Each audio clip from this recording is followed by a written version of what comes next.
Dan hanya boleh didengar orang dewasa. Kita semua di sini sudah dewasa nih Bang, jadi boleh mendengarnya. Semua perkara pidana itu konten dewasa. Hanya orang dewasa yang boleh masuk ke ruang sidang pengadilan perkara pidana.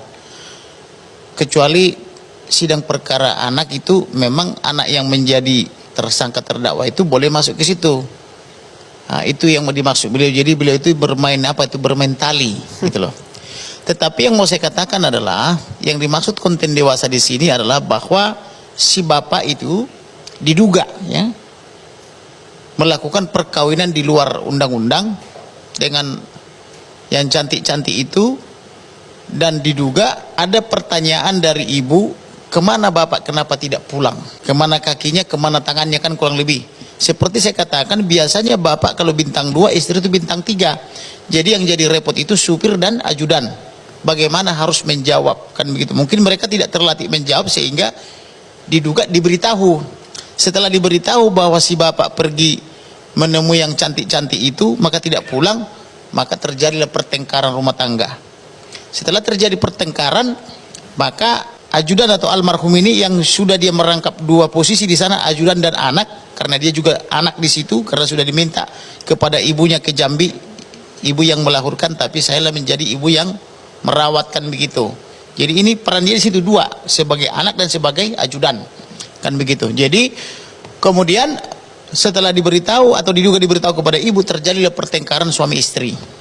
Sejak saat itulah diancam lah ini almarhum ini, sampai dia menangis-nangis tanggal 21 Juni 2022 dan menelepon kekasihnya. Dia tidak memberitahu kepada orang tuanya, tapi kepada kekasih. Biasa kami laki-laki memang begitu, lebih percaya atau lebih nyaman curhat kepada kekasih daripada ke ibu kandung atau ke bapak kandungan begitu.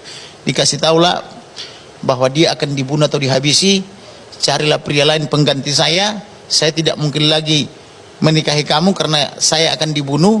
Kemudian bila tidak sempat lagi saya meminta maaf, inilah kesempatan saya meminta maaf, dan apabila saya salah saya mohon dimaafkan, kan begitu. Si sang kekasih yang tidak biasa mendengar curahan hati seperti itu bertanya, yang sakitnya kau bang, katanya, kan begitu. Dan itu terikut semua itu di dalam dokumen elektronik.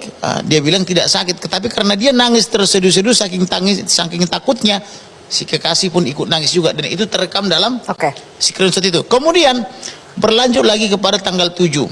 Sebelum tanggal 7 Juli 2022, mereka tanggal 1 itu, dalam arti si bapak dan ibu itu mengundang adiknya yang anggota Polri, diberi hadiah uang 5 juta, diberi apa namanya itu dompet merek Pedro, dan dijanjikan diurus kepindahannya ke Polda Jambi supaya dekat dengan ibunya. Itu untuk adik yang bontot, yang juga polisi berdinas di Yanma. Itu sebelum kematian Yosua? Sebelum kematian.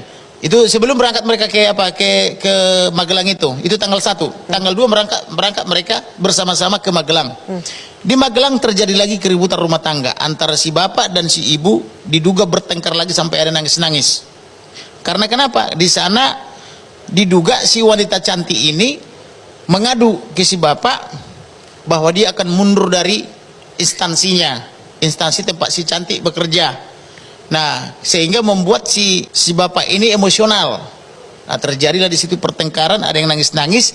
Kemudian karena terjadi pertengkaran, si bapak pergi pulang duluan, tidak bersama-sama lagi baliknya. Dia pulang diduga naik pesawat dengan ajudan yang diduga selama ini sering menghasut, itu inisial D. Nah, kemudian di tanggal 8, di tanggal 7 masih dia mendapatkan ancaman apabila naik ke atas. Ini saya underline ya, apabila naik ke atas maka Brigadir Nopiansa Joshua Huta Barat akan dihabisi atau dibunuh. Nah, dia telepon lagi kepada kekasih bahwa saya akan dibunuh apabila naik ke atas. Cuman kekasihnya ini tidak bertanya apa yang dimaksud dengan naik ke atas ini. Kan begitu. Besoknya tanggal 8 mereka balik. Ketika mereka balik nyampe di Jakarta, tahu-tahu sudah menunggu si bapak di rumah. Padahal harusnya dia di kantor, ini jam kantor toh. Harusnya sebagai kadif propam ada di kantor, ternyata sudah menunggu di rumah.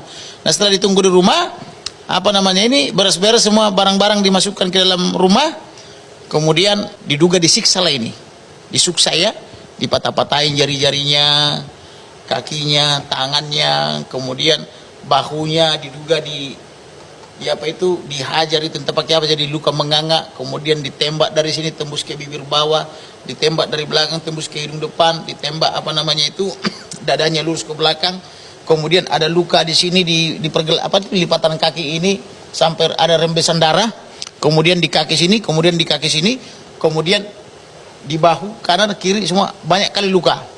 Padahal menurut penyerangan Karopenmas Polri dia hanya ditembak 5 kali kena 4. Kenapa lukanya melebihi 10? Oke. Itulah kira-kira apa keluhan. Makanya begitu saya dengar ini apa namanya dari ibunya tentang mereka juga diserahkan mayat tak boleh dibuka. Padahal itu ada kepentingan kami sebagai tulang di situ memberikan ulos. Baik. Kemudian dijaga-jaga jenazahnya nggak boleh dibuka. Maka saya yakin ini 340 junto 338 junto 351 dan itulah saya tuliskan dalam surat kuasa. Maka walaupun 5 lembaga waktu itu menentang saya, itu Polri, Kompolnas, Komnas Perempuan dan LPSK, saya yakin dengan pendirian saya dan naluri saya sebagai apa itu yang juga punya kemampuan menyelidiki dan menyidik, maka saya tetap bertahan di 340 dan terjadi.